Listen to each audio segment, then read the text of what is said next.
Hello class 5, welcome to history lecture. Today we are continuing with our 7th chapter and our today's topic is the causes of the failure of the revolt of 1857. So we have already seen that the revolt of 1857 was a popular revolt and it is known as the Great Revolt of 1857.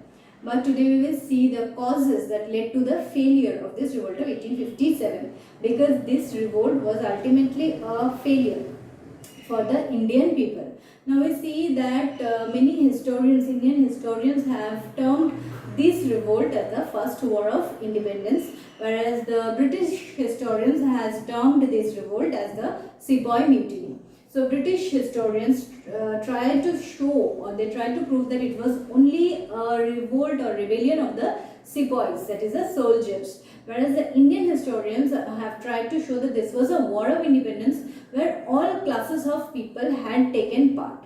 But we see these two are extremes and both are not completely correct.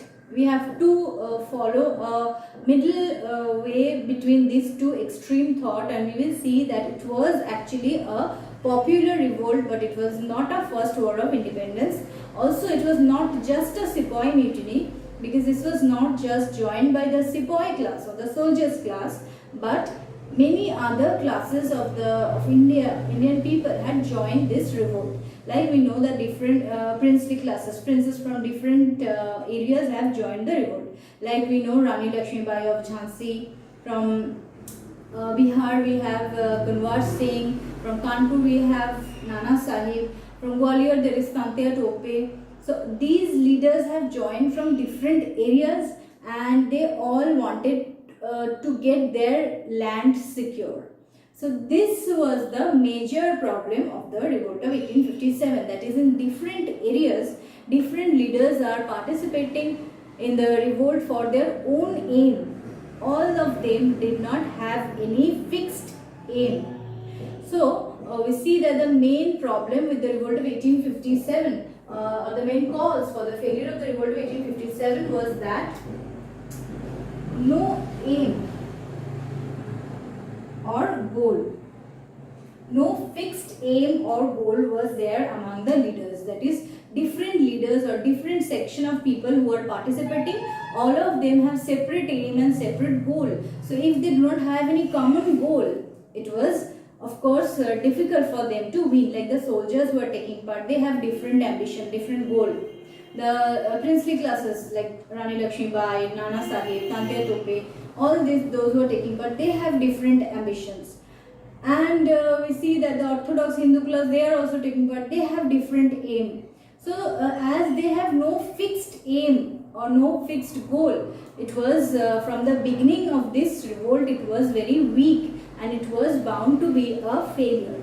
So one main cause of the failure of the revolt of 1857 was that the participants in this revolt did not have any fixed aim or goal.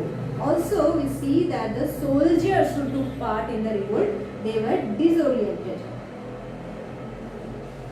and not organized.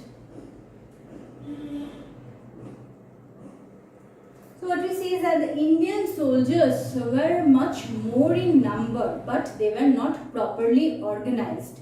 So due to lack of organization, this revolt also failed. It was bound to be a failure because from the very beginning the revolt was disoriented, there was no proper orientation and they lacked organization. Nobody was there to properly organize the Indian sepoys.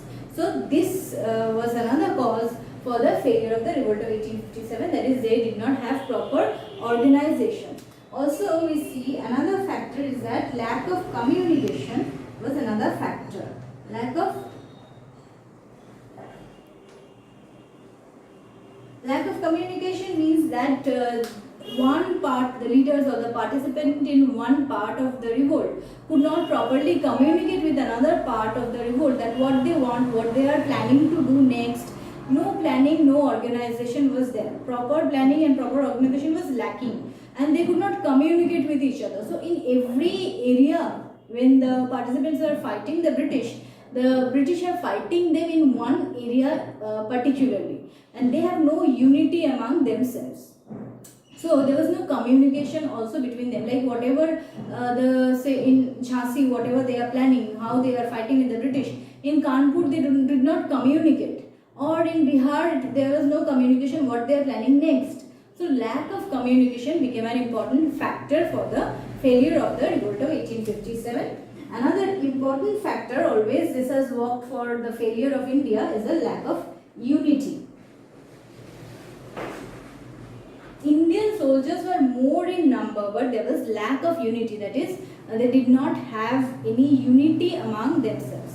So as they did not have proper unity, any movement or any rebellion which does not have any unity, it was bound to be a failure. So here also we see that due to lack of unity, this revolt was also bound to be a failure.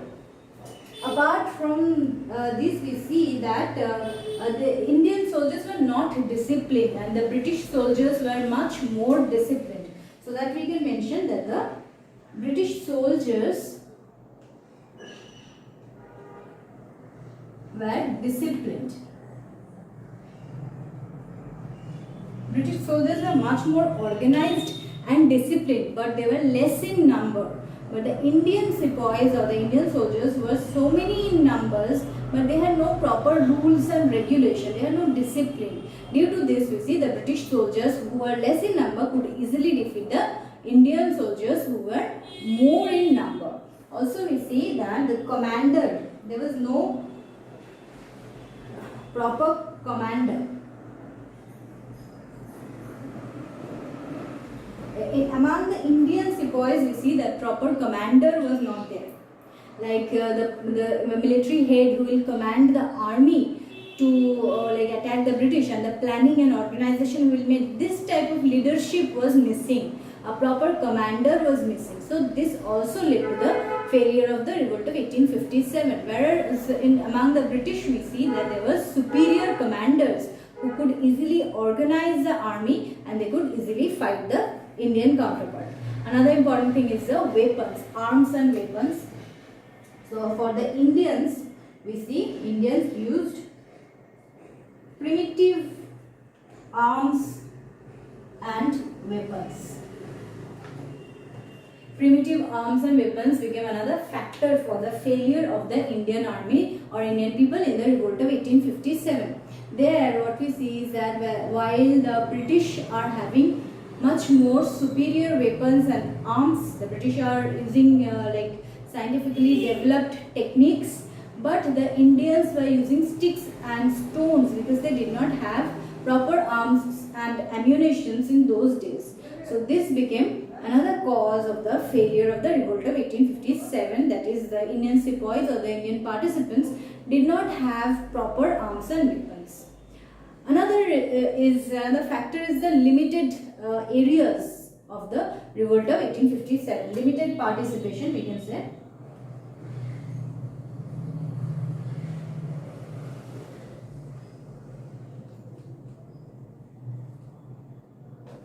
Limited participation means this revolt spread only in the northern part of India, but in southern part this revolt of 1857 did not spread.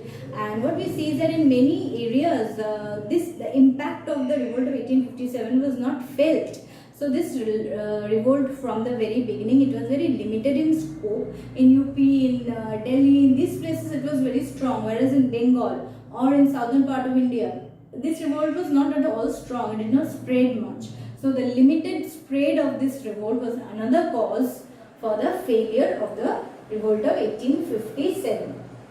So these are what we see are the basic causes that led to the failure of the revolt of 1857. Moreover, another thing we need to add is that the educated class did not support the revolt of 1857. The Indians, educated Indian class did not support the revolt of 1857 because they thought that the social changes which the British have brought, like abolition of sati or abolition of child marriage, these good reforms which the British have brought, these are good for the society. So the educated class, who are broad-minded people, this class did not went against the British, and they did not supported the revolt of 1857. So a huge section of the society, the educated middle class, they remained aloof from the revolt of 1857. So all these factors jointly led to the failure of the Indians in the revolt of 1857. Thank you.